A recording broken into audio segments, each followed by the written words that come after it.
अब हमारे हृदय में कोई ऐसी चाहें हैं जो हमें चैन लेने दे रही है। अगर ये चैन नष्ट हो जाए तो बात बन जाए। कुछ हो गया, वो समझ नहीं पाया, वो प्रभु देखते हैं, वहां वो बचा लेते हैं, हर तरह से बचा लेते हैं, गिरने पर भी बचा लेते हैं। जहां कोई कहे कि ऐसे कोई भगवत प्राप्ति होती, कान में उंगली डाल लेना, नहीं सुनना, मुझे प्रभु मिलेंगे और निश्चित मिलेंगे। पहला नियम लो कि हमको बहुत बोलना नहीं है। और मंत्र का हल्का सा अब बोलने की हिम्मत ही नहीं पड़ेगी। कोई बात करना चाहेगा तो आप मुंह फेर के जाना, क्योंकि जब तक हटाओगे नहीं जिह्वा का अग्रभाग। जब हम शरीर सुख और विलासिता में उतरते हैं तो भारी ये चार बातें उत्पन्न हो जाती हैं। ये भोग सत्य है ऐसा लगने लगता है। देखो, ये भोग सत्य है ऐसा लगने लगता है, और ये बहुत ही प्रिय है, रमणीय है, उसको भोगने की बहुत प्रियता जागृत हो जाएगी, और ये हमें बहुत सुख प्रदान करता है। और चौथा, घोर प्रबल आसक्ति। ये चार चीजें, दुर्गति पक्की हो जाती है। कोई भी भोग विलासिता ये चार प्रभाव डालती है। भगवान कह रहे हैं इनकी सत्ता नहीं, दुखालयम अशाश्वतम। देखो, उल्टी बुद्धि हुई।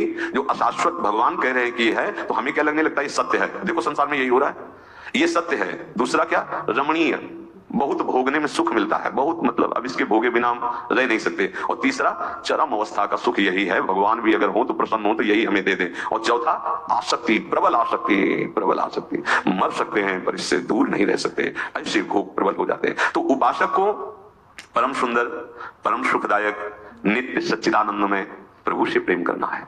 तभी हमारा आवागमन, तभी दुख, चिंता, शोक, नाना प्रकार की विपत्तियों से हम बच पाएंगे। इसलिए बहुत सावधान रहे शरीर की विलासिता से। अब आगे की बात कह रहे हैं, साथ बोलने में चूक ना करे। अगर बोलने में सावधानी नहीं करेगा, सावधानी नहीं रखेगा, तो जबान से जो भजन होता है उसका प्रभाव रुकने लगेगा और आपका मन भजन से हटने लगेगा। पहली सावधानी, पहला नियम लो कि हमको बहुत बोलना नहीं है, बस भाई भाई हर समय लगे रहना, वही प्रपंच की बातें। पहला संयम वाणी का लो, हमें बिना किसी विशेष कारण के बोलना नहीं। और ये ज्यादा परेशानी इसमें नहीं पड़ेगी यदि नाम जापक हो। अब एक बार बताया था पीछे कि अब सबको अलग अलग अनुभव होते हैं ना, अलग अलग भजन का। जैसे अपने गुरुदेव भगवान ने बताया था संन्यास मार्ग में कि निरंतर मंत्राकार वृत्ति करने के लिए जिह्वा का अग्रभाग, तालू और दांत के जहां जोड़ है वहां, जैसे मतलब वो तो अंदर का विषय है ना, नीचे की तरफ होगा तो विषय चिंतन होगा पक्का। आप देखना, जब विषय चिंतन हो रहा होगा तो जिह्वा का अग्रभाग नीचे के दांतों की तरफ होगा और ये मुद्रा आ जाती है। और मंत्र का हल्का सा, अब बोलने की हिम्मत ही नहीं पड़ेगी। कोई बात करना चाहेगा तो आप मुंह फेर के जाना, क्योंकि जब तक हटाओगे नहीं जिह्वा का अग्रभाग, तालू और ऊपर के दांत की जहां से ज्वाइंट है, ऐसे ये मुद्रा देखना भजनानंदी महात्माओं को। या तो उपांशु में अगर वाचिक नाम जप रहे तो ऐसे चलता मिलेगा, और जो थोड़ा अंतर की तरफ, और आप हमारे गुरुदेव भगवान को देखना तो यहाँ हिलता नजर आएगा, यहाँ हिलता, देखा है आप लोग, हिलता नजर। जब कभी जैसे चार लोग कोई बात करने लगे तो यहाँ एकदम उन्हें तो शांत अंदर मानसिक से, अगर जरा सा हुआ तो इतने सावधान यहाँ से चलने लगता है। अब आपका मन चल रहा है तो आपको बोलने की हिम्मत ही नहीं होगी। जब बोलने का आएगा तो एक मन से अब उसको हटाना पड़ेगा ना जिह्वा का अग्रभाग नीचे, तभी तो बोल पाओगे। तो व्यर्थ की बातें अपने आप बंद हो जाएंगी। दूसरी बात, अगर बोलना है तो पहले ये देख लेना है कि हमारी इस वाणी में किसी की निंदा तो नहीं हो रही है। कभी कभी प्रशंसा करते करते निंदा हो जाती है, यार बहुत अच्छे वो साधक हैं, बहुत अच्छा, मतलब क्या उनकी दिनचर्या ऐसे ऐसे ऐसे, और भी हमने देखा है उनका, बस ये और वो, यहां तक तो ठीक था। इसके आगे जो हुआ तुम्हारे सुकृत नष्ट करने वाला हो जाएगा। वाणी, पहली बात तो हमको ज्यादा बोलना नहीं है, उचित बोलना है। उसमें देखना किसी की निंदा तो नहीं हो रही। जैसे यार बहुत बढ़िया पोशाक ठाकुर जी की है, और वहां जब तुम गए ना, देखा ना, अरे अपने ठाकुर जी की पोशाक के आगे कुछ नहीं थी, मर गए तुम, क्या कर डाला? तुम्हारी तो ठाकुर की एक जगह प्रशंसा कर दी, एक जगह निंदा कर दी। प्रशंसा में दोष नहीं है, किसी की प्रशंसा करना और अपनी निंदा सुनना ये दोनों निर्दोष हैं। लेकिन दूसरे की निंदा करना और अपनी प्रशंसा करना ये बड़ा दोष है। पर प्रशंसा इतना कोई चतुर सुजान हो कि प्रशंसा ही केवल हो, उसके उदाहरण में किसी की निंदा ना होने पावे, तो वो प्रशंसा निर्दोष मानी जाएगी। वाणी को बहुत संभाल के साधक, बहुत संभाल के। तो पहली बात तो है कि हमें अधिक बोलना नहीं। दूसरी बात यह है कि अगर हम कहीं बोले तो कभी किसी की किसी भी प्रकार से निंदा नहीं होनी चाहिए। दर्शन करने गए वो तो ठीक ही था, लेकिन बगल में जो हमने देखा भाई, हमको तो मतलब अब शुरू गए थे अपने पाप मोचन करके भगवत विग्रह के दर्शन करने, और अगल बगल के दृश्यों को देखकर निंदा कर डाली, सब खो डाला। बहुत संभल के, बहुत और ये दोस्त तुम्हें समझ में नहीं आते कि हमसे दोष हो रहे हैं और आप कर बैठते हैं। दूसरे, तीसरी, आपको वाणी में देखना है कहीं तुम्हारी प्रशंसा वाली बात तो तुम्हारे मुख से नहीं निकल रही।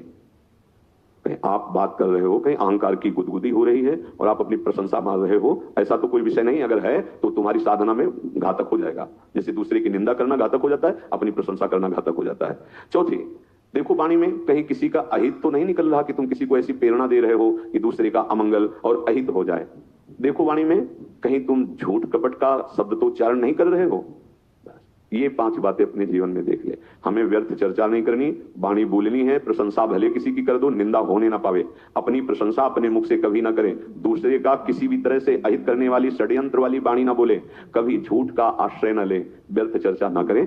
जब उपासक का हृदय अपने आराध्य देव के चिंतन में ही केवल रहता है, तब ये व्याकुलता आती है।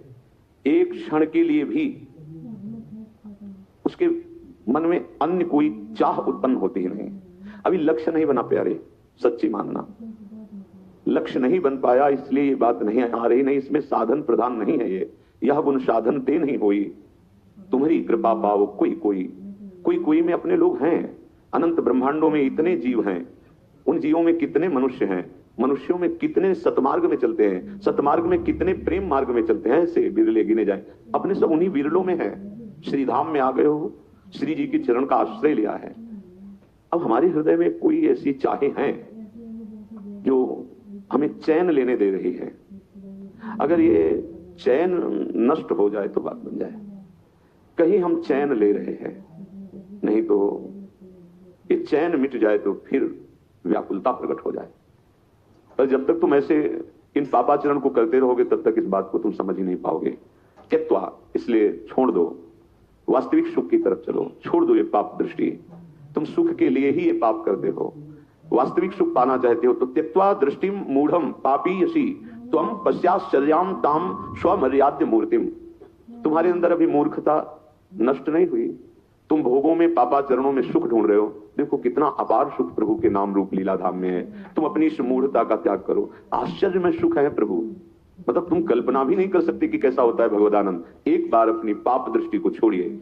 महापुरुष जन वर्णन करते हैं कि उपासक जिसको भगवान ने कृपा करके सत्संग सुनाया और उसके मन में निश्चय आया कि मैं इस मार्ग में चलूंगा, जानबूझकर आचरण गंदे तो होने ही न पावे।